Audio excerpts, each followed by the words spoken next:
Assalamualaikum warahmatullahi wabarakatuh. Di sini saya akan membuat video jawaban dari pertanyaan-pertanyaan yang kalian udah buat dari resume matkul pengolahan kelas. Di sini ada pertanyaan pertama dari Alifa, yaitu bagaimana peran guru dalam menciptakan iklim kelas yang positif dan kondusif agar dapat meningkatkan keaktifan serta motivasi belajar siswa. Nah, di sini peran guru tuh penting banget gitu. Yang pertama ada kayak membangun kedekatan emosional, begitu berikutnya ada pemberian apresiasi atau rewards gitu tuh. Lanjut ke pertanyaan kedua oleh Jakwan, di era digital saat ini di mana interaksi siswa seringkali lebih banyak terjadi melalui media sosial dan HP, tantangan terbesar apa yang dihadapi guru dalam membangun dimensi hubungan agar iklim kelas tetap terasa hangat, manusiawi, dan tetap terhubung gitu secara emosional di dunia nyata? Sini jawabannya ada, tantangan terberat itu kayak yakinin gitu siswa kalau ngobrol langsung itu jauh lebih hangat daripada cuma WA-WA doang gitu. Nah, di sini guru juga perlu mengajak siswa gitu melakukan kegiatan yang harusnya mereka bergerak gitu, ketawa bareng atau kerjasama secara fisik supaya iklim kelas itu kembali manusiawi. Lanjut ke pertanyaan ketiga dari Anggita, bagaimana teknologi mempengaruhi iklim kelas saat ini? Teknologi itu sebenarnya tuh bikin kelas jadi serba praktis, tapi itu malah kayak bikin suasana juga jadi dingin, soalnya mereka tuh pada fokus ke layar HP masing-masing lah intinya. Kayak misal duduk berdekatan tapi itu mereka malah asik main HP. Terus jadi kedekatan emosional dan rasa kebersamaan di kelas itu pelan-pelan memudar. Nah, tantangan terbesar itu adalah bagaimana cara teknologi tetap dipakai untuk belajar tanpa menghilangkan momen-momen manusiawi seperti bercanda, diskusi seru, dan kerjasama fisik yang bikin kelas terasa itu. Lanjut ke pertanyaan selanjutnya dari Kristo, bagaimana cara menjalankan hubungan positif dan lingkungan nyaman dengan baik dan efektif untuk membangun iklim kelas? Nah, caranya itu kayak jadi pendengar yang baik, yang asik gitu toh. Jadi jangan cuma kasih perintah doang gitu, tapi luangin waktu gitu buat didengerin curhatannya gitu, pendapat mereka tanpa langsung ngejudge gitu tuh. Jadi biar mereka tuh ngerasa dihargai, sama bikin aturan kelas-kelas bareng-bareng, terus sering kasih apresiasi lah tuh. Nah, pokoknya nggak perlu nunggu nilai 100 gitu tuh, pujian kecil juga kayak wah ide kamu tuh bagus, itu ampuh banget itu buat bikin mental siswa naik gitulah. Itu jadi buat hubungan positif dan lingkungan nyaman.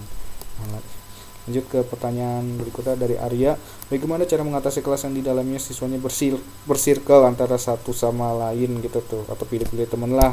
Terus saya juga dampak kepada gurunya itu bagaimana? Nah, di sini jawabannya itu kayak bisa tuh pecahin circle itu tuh pas lagi ada tugas, apalagi tugasnya kelompok. Nah, jadi tuh si circle itu tuh jangan sampai satu kelompok gitu tuh, itu langsung aja pacak pakai nomor NIM lah, pakai nomor absen gitu. Jadi itu awalnya tuh pasti mereka bakal protes atau cemberut itu awal-awal, tapi satu persatu tuh cara, tapi satu-satunya cara mereka tuh biar mau ngobrol gitu tuh di sama teman di luar gengnya. Nah, ada juga kayak acak tempat duduk itu, jangan biarin mereka bikin markas gitu di pojokan. Coba deh kayak sistemnya rolling gitu tuh 2 minggu sekali, jadi itu biar mereka tuh ganti-ganti gitu teman-temannya, kayak sebelahnya jangan itu terus bosen kan. Nah, ini dampaknya ke guru tuh jadi tuh guru tuh malah sibuk mikirin cara jelasin, bukannya, mohon maaf sebelumnya, harusnya guru tuh mohon maaf, jadi si guru tuh fokusnya jadi pecah gitu. Harusnya guru sibuk mikirin gimana cara jelasin materi biar anak-anak paham, malah jadi sibuk jadi psikologi dadakan gitu, gara-gara ya tadi mereka bersirkel gitu tuh. Guru malah bakal lebih banyak ngabisin energi buat lebih mantau lirik-lirikan antar circle atau masihin nggak ada yang dibully lagi gitu. Ini jawabannya baca sendiri lagi ya. Lanjut ke pertanyaan bungsu, selain faktor lingkungan, aspek psikologis apa yang perlu diintervensi jika seorang siswa masih menunjukkan sifat positif dalam kelas yang sudah kondusif? Itu jawabannya ada self efficiency.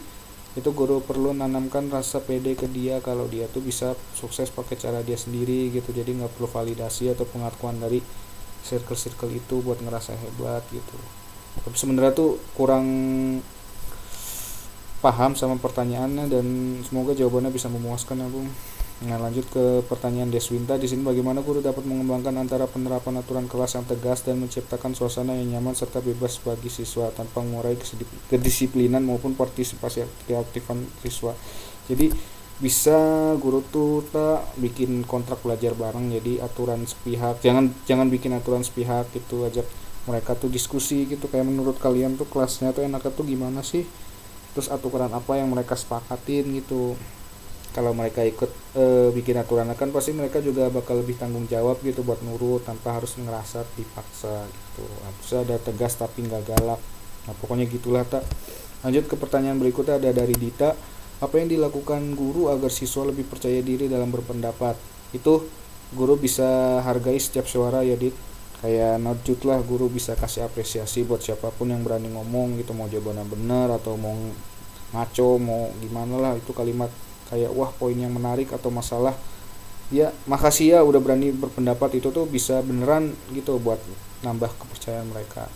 Lanjut ke pertanyaan berikutnya dari Ellen. Ini apa indikator keberhasilan iklim kelas yang baik selain nilai akademik? Itu indikator ada di partisipasi merata, jadi nggak cuma di situ aja. Jadi guru tuh bisa dibilang sukses kalau yang aktif itu bukan cuma circle anak pinter doang gitu atau si ketua kelasnya nih, tapi kayak ada anak yang tadinya diem tapi udah mulai berani angkat bicara, itu bisa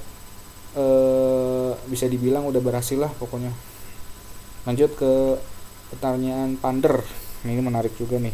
Bagaimana jika sekolah memiliki keterbatasan sarana seperti ruang kelas yang tidak memadai fasilitas, apakah tetap dapat menciptakan lingkungan aman? Tentunya bisa ya Pander itu. Jadi kamu bisa pindah VIPS aja ya, bukan cuma pindah ruangan, tapi itu kalau kelasnya berasa sumpek gitu karena fasilitasnya kurang, itu kamu bisa pindah lah keluar gitu tuh, kayak di bawah pohon, di selasar, di lapangan gitu, cari udara seger gitu, jadi biar ngirangin stres lah pokoknya bisa Pander.